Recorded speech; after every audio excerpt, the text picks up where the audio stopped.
단타는 복잡한 거 없습니다. 추세가 살아있는 종목, 아직 끝나지 않은 종목, 의미가 있는 종목들 위주로 관심 종목을 만든 다음에 반응이 나오는 것만 매매하시면 됩니다. 아무리 좋아 보이는 종목이라 하더라도 그 다음날 주가는 어떻게 될지 아무도 맞출 수가 없기 때문에 확실하게 움직이는 것들 위주로 매매를 해야 되며, 단타를 장기적으로 꾸준하게 성공시키는 비결은 오랜 경험으로 주가가 올라가는 분위기에 계획을 잡고 들어가서 계획대로 된다면 수익을 챙기는 것이며, 만약에 계획대로 움직이지 않는다면 빠르게 손절 처리를 하는 게 핵심입니다. 자, 그럼 어떤 식으로 해야 될지 분류부터 계획까지 살펴보겠습니다. 단타를 치기 위해서는 관심 종목이 있어야 되는데, 종목을 분류하는 것은 그렇게 어렵지가 않습니다.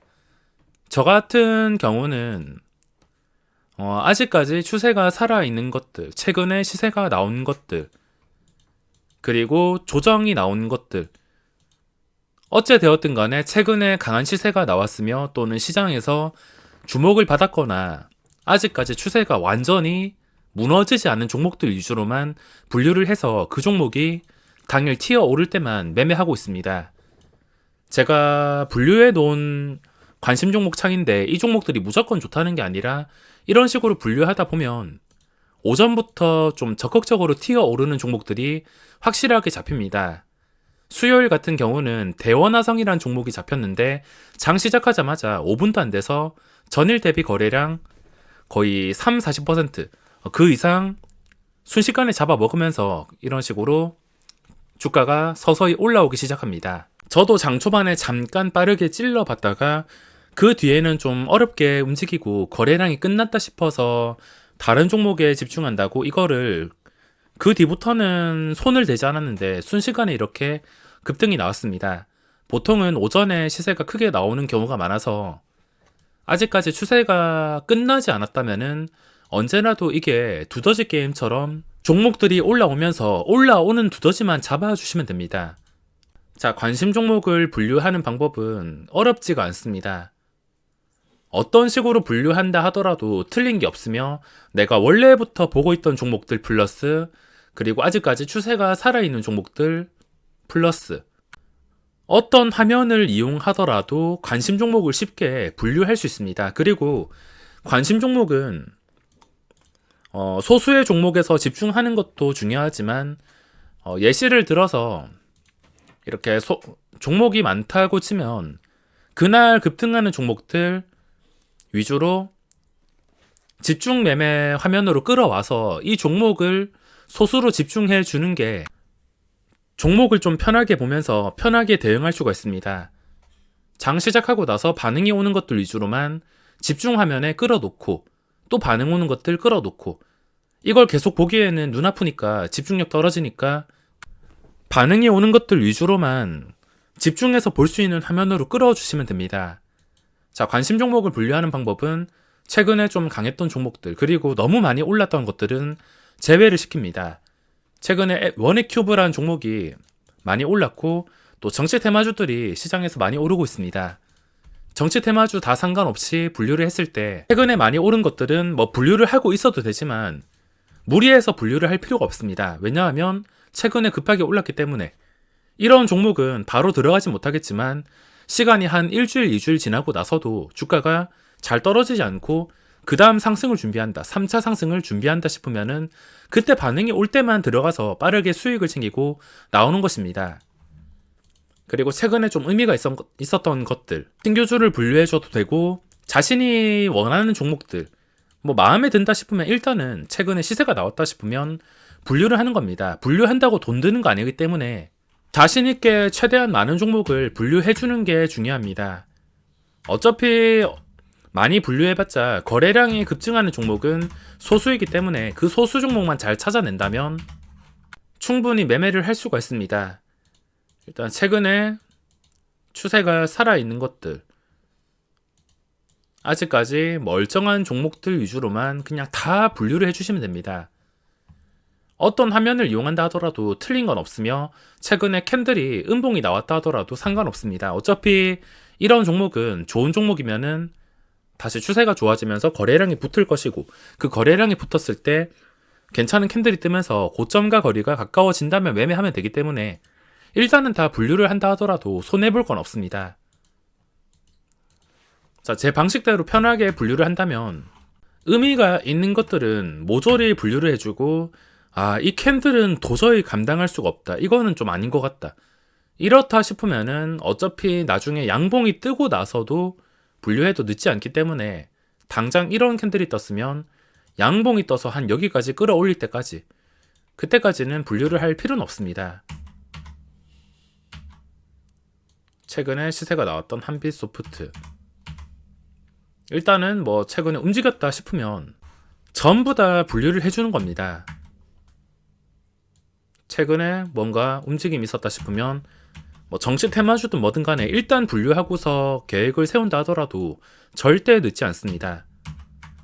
어떤 화면을 이용한다 하더라도 쉽게 분류를 할 수가 있으며, 다 분류한 다음에 여기서 또 골라내면 되기 때문에 일단은 자신있게 뭐 최근에 움직였다 싶으면 다 분류를 하는 겁니다. 세종텔레콤도 이때 엄청난 거래량이 나왔고, 제가 동전주를 매매하진 않지만 어쨌든 간에 추세가 완전히 무너지지 않았습니다. 잘 내려가지 않고 있기 때문에 거래량이 붙을까봐 당연히 떨어진다면 매매를 안 하지만, 이게 진짜 올라가는 종목이라면 갑자기 방심한 틈에 거래량이 몰리면서 장 초반 또는 장중에 올라갈 수도 있겠지만, 장 초반에 올라온다면 조금 더 잡기가 수월할 수가 있습니다. 지금 대충 보더라도 의미가 있는 종목들이 굉장히 많습니다. 그리고 위지웍 스튜디오, 그전 고점 아래에서 마감을 하긴 했지만 이 종목은 진짜 신기하게 좀비처럼 계속 일어나고 있습니다. 덱스터도 같이 봤던 종목이긴 한데, 덱스터보다는 지금 위지웍 스튜디오가 약간 의미가 있는 자리이며 수급까지 들어온 상황입니다. 저번에는 외국인 40만주, 이게 단타일 가능성이 높기 때문에 좀 망설였지만 이번에는 외국인이 많이는 들어오지 않고 기관 수급까지 붙었습니다. 수급이랑 추세가 좋은 상태라서 당연히 분류를 할 수밖에 없으며, 일단은 뭐 다 움직였던 것들, 의미 있는 것들, 종목은 10개든 50개든 일단 다 분류하는 겁니다. 어차피 내리면 매매 안 하니까. 분류한다고 돈 드는 게 아니고 내려봤자 매수를 안 하니까 손해 볼 것도 없습니다. 아주 IB 투자, 안 좋은 캔들이 나오긴 했지만 시간 지나서 다시 서서히 올라온다면 또 매수 타이밍이 나올 수 있기 때문에, 그래서 분류를 하는 겁니다. 그리고 키스트 황금선 회복해줬는데 뭐 이것도 언젠간 거래량이 붙은다면 올라갈 것이기 때문에 거래량이 붙었을 때 올라갈 수 있는 종목들 위주로만 분류를 하는 것이며, 여기 분류하는 것은 예시일 뿐이며 각자 기준대로 편하게 분류를 하시면 됩니다. 어차피 이게 틀린다 하더라도 이 분류하는 작업을 제가 하는 걸 무조건 신뢰하지 마시고 자기 스스로 어떤 방법이든 간에 어떤 화면이든 간에 스스로 해보셔야지 실력이 늘어납니다. 제가 한다고 무조건 답이 아니라 스스로 해보셔야 됩니다. 이렇게 거래대금 상위만 보더라도 많은 종목들을 분류했습니다. 여기서 더 있겠지만, 자, 봤을 때, 자, 빨리빨리 한다면 최근에 백산, 이것도 만원 호가 근처, 그리고 펜오션, 해인 상한가 간 다음에 눌림, 무너지지 않은 거는 일단은 다 분류를 하는 겁니다. 이렇게 분류를 한 다음에 그리고 거래량 급증이든 간에 아니면 신고가든 간에 여러 가지 화면으로 그냥 편하게 분류를 해주시면 됩니다. 자, 신고가나 그리고 거래량 급증, 제가 가장 많이 이용하는 화면만 보여드리고 있습니다. 그리고 최근에 거래대금이 붙었던 거, 신고가와 가까운 종목들, 52주 최고가 대비 20% 이내에 있는 종목들, 이렇게 다 분류를 하게 된다면 종목은 엄청나게 많이 발굴할 수가 있으며, 이 종목을 전부 다 매매하는 게 아니라 가장 좋은 방법은 당일 장 시작하고 나서 어떤 종목이 거래량이 급증하는지, 이 거래량 급증하면과 최근에 추세가 살아있는 종목이 만약에 거래량이 발생해서 양봉이 예쁘게 나온다면 그전 고점과 거리에 따라서 오늘 어디까지는 상승할 것 같다, 이 정도까지는 예측하면서 매매를 할 수가 있습니다. 자, 지나왔던 것이긴 하지만 최근에 좀 반응이 나왔었던 펜 엔터테인먼트, 이것도 제가 이쯤에 공략을 했었는데 고점 올라가기 전에, 뚫어주기 전에 매도를 하긴 했지만 그 전부터 고점과 거리가 가까웠고 갑자기 거래량이 발생한 상황이라 이렇게 자리만 보고서 쉽게 매매를 할 수가 있었습니다. 이 종목들 중에 어떤 것이 급등할지까지는 저도 알 수가 없습니다.